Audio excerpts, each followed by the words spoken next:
What if everything we thought about education was wrong? Imagine a world where schools spark curiosity instead of stifling it, where personal growth and creativity were as important as math and science. Welcome to Education Transformation, the podcast where we challenge the status quo and reimagine all that learning can be. Whether you're a parent, an educator, or simply curious about how we can build a better future together through education, this is the place to start. Let's transform what we think about learning together. In our introductory episode, we talked about some of the topics we plan to cover in our podcast. Neuroscience, we will cover it many times. We will look into things like growth mindset versus a fixed mindset, how creativity and collaboration are skills that we need to develop for the future. So check out our introductory episode if you haven't had a chance to yet. And now I'm going to introduce my co-host and spouse, Joe. Hello, Joe. Hello, everybody. Now, today on the podcast, we want to touch on a growth mindset. So, growth mindset. What inspired you to think about education differently? And why do you think we need to challenge the way we've been approaching learning so far? Well, that is a very loaded question. Certainly a growth mindset is one of the works that really inspired me to start looking at education differently. Dr. Carol Dweck and her colleagues, author of the Growth Mindset book, have been using science to demonstrate the power of a growth mindset, which really is just understanding that abilities are not fixed, that with strategies and perseverance, our skills can develop over time.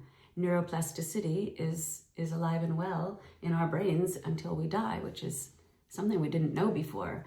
So understanding that personally really impacted me. And when I started to develop the AME model, which we talked a little bit about in the introductory episode, I saw firsthand how empowering it was for young humans to simply understand that what they are born with is not what they're stuck with. That, again, they can understand that there's a difference between a fixed and a growth mindset. And with the way that we structure our programs and the way that we engage with students, the way that we communicate with them can really help them make the shift into understanding the growth mindset, to adopting the growth mindset, to believing that they are capable of growth and change through effort, perseverance, and strategies. So yeah, Carol Dweck's work, Dr. Carol Dweck's work, colleagues' work really helped me to articulate what decades of theory, what I believed for decades, and then was able to put into practice 6 years ago when I left traditional education to start the AME model. And that's been met with great success. Excellent. So, how can teachers, play a role in, shaping students using, the growth mindset, and how can their words and or actions encourage or hinder growth? Wow. That's a really great question. So the first part, how do teachers play a role in shaping, a student's mindset? Sure. Well, teachers are, in the traditional model, unfortunately, are often confined by the standardization of learning and the prepackaged curriculum, which can make a growth mindset difficult because students are being prepared for the next test, the next assessment, and when that assessment's over, that piece of learning is often over, and that does not lend itself to a growth mindset program. It's a much more fixed mindset program. However, there are things that teachers can do. So some simple things that teachers can do right now are changing the focus of where their attention goes when they are interacting with their students, right? Instead of waiting for a student to be finished something to give feedback, catch them in the process. Focus on effort. Look at where they are in the learning process. Yes, I understand that teachers are still needing to create grades and reports, etc. And that's an important piece of a curriculum-based model. But you can also focus on the process of learning with students and really emphasize their effort. I like to post things around the room as well. I mean, teachers, we love to decorate our classrooms, and you can put messages up there to remind students that they do have the possibility, the capability to grow their minds. Things like failures help me improve. Mistakes are what helps me learn. Focusing on what the students are doing in the learning process, how they are attentive to their work, recognizing when they are willing to take on things that are challenging, encouraging them to take on challenges, and then removing some of the things that teachers typically focus on, like how quickly their work is done or the score that they got on their work. I hear teachers say things all the time like, wow, you finished that so quickly. Oh, wow, you're so smart. Those kinds of comments, they sound good, but in reality, they are not helping the child to really embrace the growth mindset. So yeah, simply stating those things repeatedly, hanging those kinds of phrases, growth mindset phrases up in the classroom. There's tons of literature out there that actually gives teachers lists of comments that they can say that are growth mindset focused. So there are resources out there. We are not reinventing the wheel here. There are resources out there. We just have to make that shift. And so getting a hold of some of those phrases that help us to develop a growth mindset and using them as comments, hanging them up in the room, that's a simple shift that doesn't cost any money and everybody can do it. So according to the research, what does the research say about the impact of the growth mindset on academic performance? Oh, well, the research is really amazing. I know there was a study with 12,000 students. They had a 30-minute growth mindset session, and from that, GPA scores improved 0.1 to 0.2%. Seems pretty nominal, but and that's only after a 30-minute growth mindset session. So behavior-wise, which I know a lot of teachers will really want to hear this, a 40% reduction in disciplinary action in schools that have adopted the growth mindset and have it in their policies and in their practices. And we all get some help in that regard. Yes. I mean, we have time is such a limited resource in this field. So reduction in disciplinary action is a huge benefit. All kids are going to benefit from that. Another stat that's coming to mind is one that's maybe not as positive, but 85% of teachers in Mindset Works case studies found that 85% of teachers believe in a growth mindset, but only 20% feel comfortable implementing it. And so that comes back to teacher training, not knowing how to.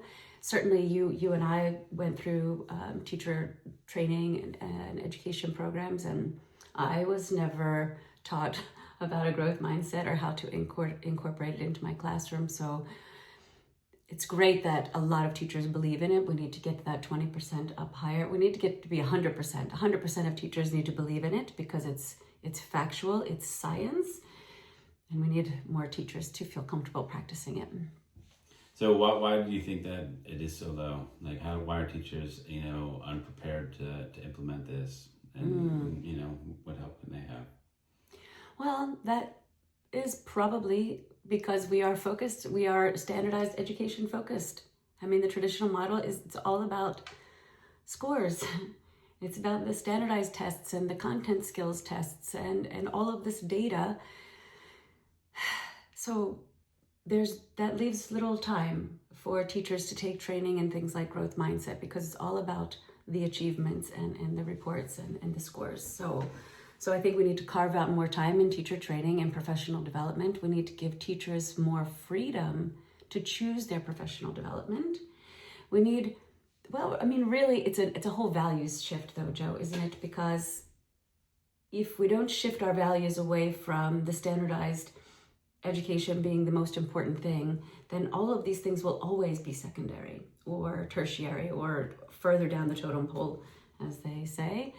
So we really need to shift our values to the skills that are important, that businesses and leaders are telling us are important. Things like creativity, collaboration, communication, 21st century skills. I mean, these things are also not new, but they struggle to make it to the forefront of our priorities in education. And I think that's really the biggest reason why we're not seeing more teachers getting trained in it. We're not seeing more teachers feeling comfortable about it. And certainly not all teachers are even aware of the impact it can have. So on a day-to-day basis, what are some of the practical ways that teachers can, bring this growth mindset into their daily routine? Well, I think we have to teach kids about neuroscience.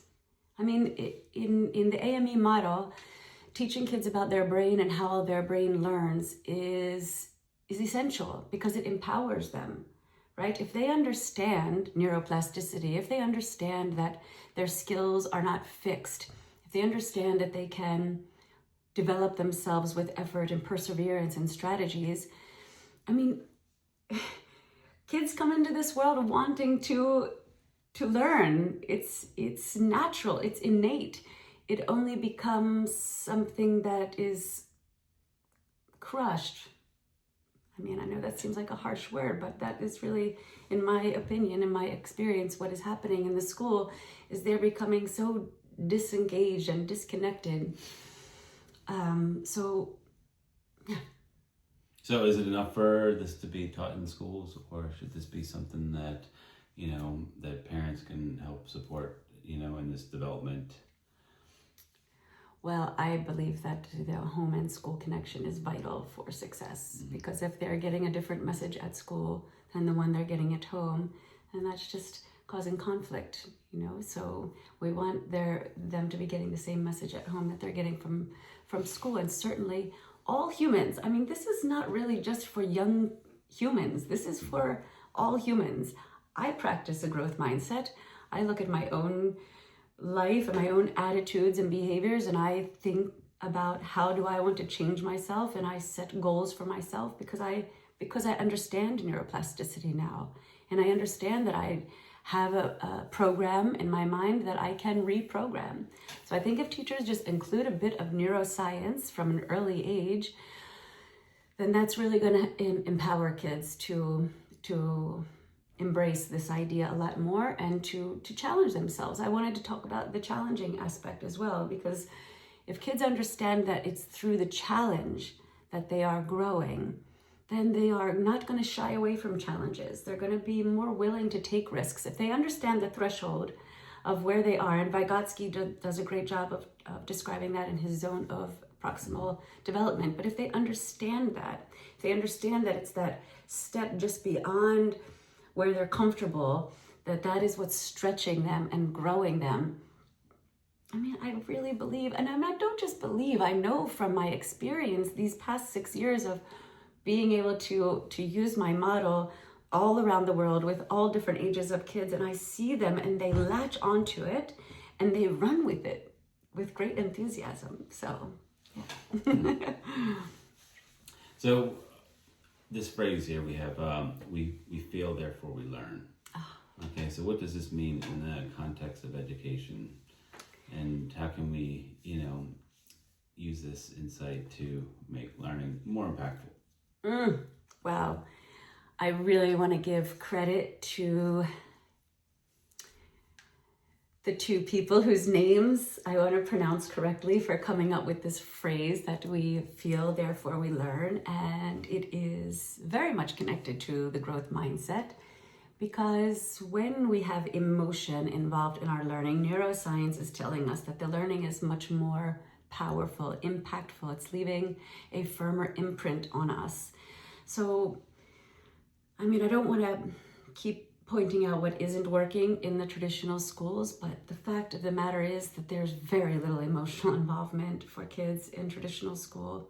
most kids, if you just take time to ask any kid that you know that's in a traditional school, what are they learning? Why are they learning it? It's like, I don't know. I don't care. You know, I mean, there's no, the emotion is not existent, right? So we feel, therefore we learn is a phrase that is letting us know the power of connecting emotion to our learning. So again, it goes into that incorporating a bit of neuroscience into our curriculums or into our classroom practices, and helping kids understand that their emotional involvement is a piece of the puzzle. But how do we get them emotionally involved? And that is, I mean, that's one of the greatest things about the AME model, in my opinion, because we don't focus on what. We focus on what. That's not true. We do focus on what to learn, but the what comes from the students, right? In the traditional model, the curriculum is saying, this is what you have to learn, and this is when you have to learn it. So it removes the opportunity for students, for the learners to choose. And when they have a voice in the what, the emotion is right there with it, right? It's like if they're saying, wow, this is something I really want to learn about, I'm curious about this, then you have emotion, and you also have curiosity's partner, which is intrinsic motivation, because the simple fact that they want to learn about it, that they're curious about it, is drawing them to the learning. So yeah, I think I maybe over answered that question, but so for a person today, right, what's like one small change that they could make? People in general or in the classroom? I guess we could go with either, whichever. Yeah, I mean, I would say be curious, you know? Get curious, follow curiosity, model for the young people in your life and for yourself, to really grasp and believe in neuroplasticity, to act as if you believe and understand neuroplasticity, be curious, follow curiosity, right? And I would say that it's really, this is probably something that, a lot of us may encounter, but not realize it, because we are curious about a lot of things. We look them up on YouTube, how to do this, how to, Yes. and we do find ourselves fully engaged when it's something that we're curious to do, Yes. and that's, the whole growth mindset. So for, parents or teachers, they can maybe when they witness these things, they can identify them and bring them to the student's attention that, this was a time when you used, growth mindset, and look at how successful it was, because now you figured out, I figured out how to program this, or I learned how to fix that. So it's not like it's something that we don't use at all. It's something that I'm sure that everybody, has, some application in their life. But right? without being aware that, that they're actually... That brings up a great point too. Teachers can also just by embracing the growth mindset in their own lives, they will then model that, and then they can also share those experiences with their kids, like, oh, I was on a vacation and I saw this bird I never saw before, and I was really curious about this, and this is what I did too, and then I learned that they were endangered, and I contacted the local bird sanctuary to find out, what can be done, and we can share those experiences with the kids as well, so that they are seeing that we are not just we're walking the walk, not just talking the talk. So where can listeners find out more about growth mindset? Great. Well, I highly recommend the growth mindset book. Mindset Works is also a great resource. They have loads of case studies. The book called Purpose, the author of which his name will come to me, but we can leave it in the comments. They also use the growth mindset. There are schools across the country that are applying it in little pockets here and there, and it is really well worth looking to see what kind of success they're finding. We need this to be widespread. It shouldn't be some are and some aren't. Some teachers think it's good, some don't. There is no room for some in this. This is what education needs to be aware of, and needs to be incorporated into everyday life, because it's science, it's factual. So, do you have any, to wrap this up, do you have any advice or anecdotal evidence that you would like anybody to take away from this? Well, where you've witnessed growth mindset? Yes, I certainly can give you a lot of great examples. I know in our school in Cabarete, in the first year of it, the students created a phrasing system that was leveled. Like, I can't do it, I won't do it, I don't know how to do it, I can learn how to do it, I think I can do it, I will do it, I did it, and that I heard the students saying those things to themselves. No, I remember you that. remember that, right? Like, that's so exciting when they embrace that. Helping kids set personal goals, right? Like, Well, to stop you right there. Sure. So the phrases was something that had to be reinforced, and Yes. it wasn't something like you just say, "Oh, this is how we're going to talk now." It was, you need to catch them when they say, "Oh, I can't do it," and then you have to, Great really, and then eventually they slowly like catch They on, do. and then they're just like, "Oh, I don't know how to do this yet." Or- Yes. So, Yes. Oh goodness, we have so Even- many kids saying "yet" now. even introducing it into our own lives has been, something that we do catch ourselves saying, "Oh, Oh, absolutely. Yes. being, persistence is something that will pay off in this, but Yes. changing the language. Changing the language, exactly. And helping the kids also to set these goals for them that are challenging, right? And then helping them develop targets that are focusing on their effort as they reach that goal, so that the end goal isn't the only focus, right? Because it's effort and it's the process, and where are you in the process? That is important. It's as important, if not more important, than what the final outcome is, right? So, Absolutely. so all of that, all of those things we saw firsthand in the students that we were fortunate to work with all around the world, and it was exciting for them to get their goal papers and see where they were on their targets, and tracking their own progress and analyzing their own data and looking back at their data and saying like, oh, I used this strategy here and I had 80% effectiveness, and then during this learning journey I tried this strategy and wow, it really worked way better for me, because they aren't focusing on just the end result. They are reflecting on and evaluating themselves throughout the process. Yeah. And it's a more positive dialogue, right? It's so much more positive. And hopefully, that would be contagious. I know it's, by saying it in your day-to-day life, or with your friends, or with, hopefully it will become a more, contagious way of speaking, because it sounds better and it's more positive as to, I can't, I won't, You know what else was something that you're making me remember now? When we have our daily meetings, we have the daily meeting in the morning where everybody's talking about what their plans are and their goals. But then we would have the progress reporting meeting. We would literally say, how did you grow your brain?